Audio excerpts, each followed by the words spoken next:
libertarians. This is their mistake. Ron Paul wants to think that homosexual sex, Ron Paul wants to think that prostitution, Ron Paul wants to think that sexual immorality is a victimless crime. It absolutely is not.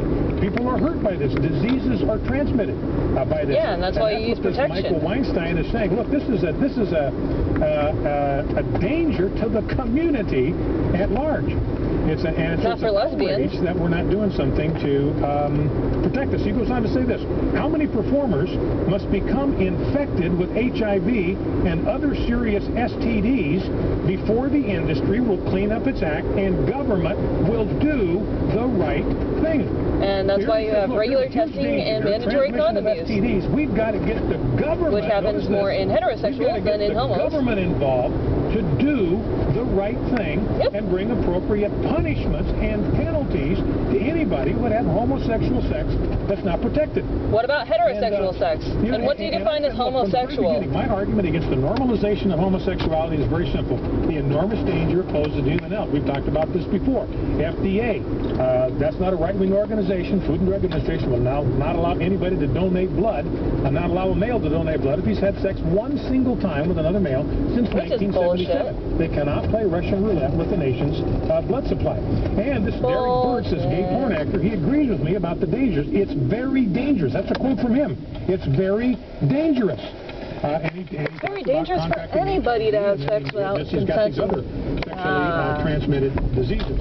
Now, heterosexuals spread diseases too. Lesbians don't. Here's my takeaway from this. Not so much. And he says this: because of the enormous health risks involved in gay sex, it should be required that you wear a condom on the set. Now, that's just assuming that condoms are going to protect you from sexually transmitted diseases. Well, they do. They fail 85% of the time, so it's not, or 16 for improper use. Of the time, so it's not a reliable protection. Liar. That's what he says we ought to have.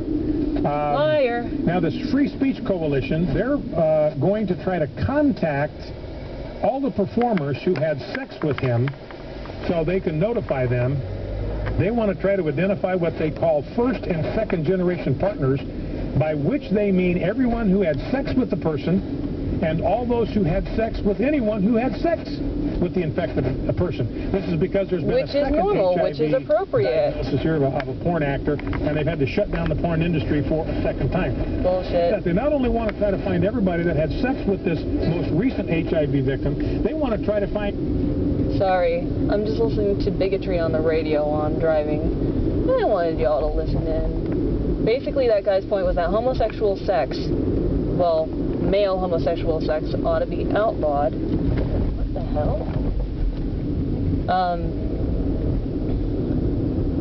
Because of possible diseases. But the thing is that heterosexuals engage in the exact same behavior, the exact same type of relations, and have the potential to give and transmit and spread the exact same diseases.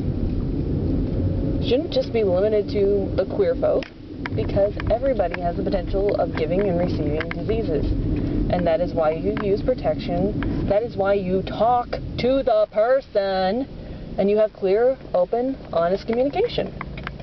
That's what will solve the STD problem.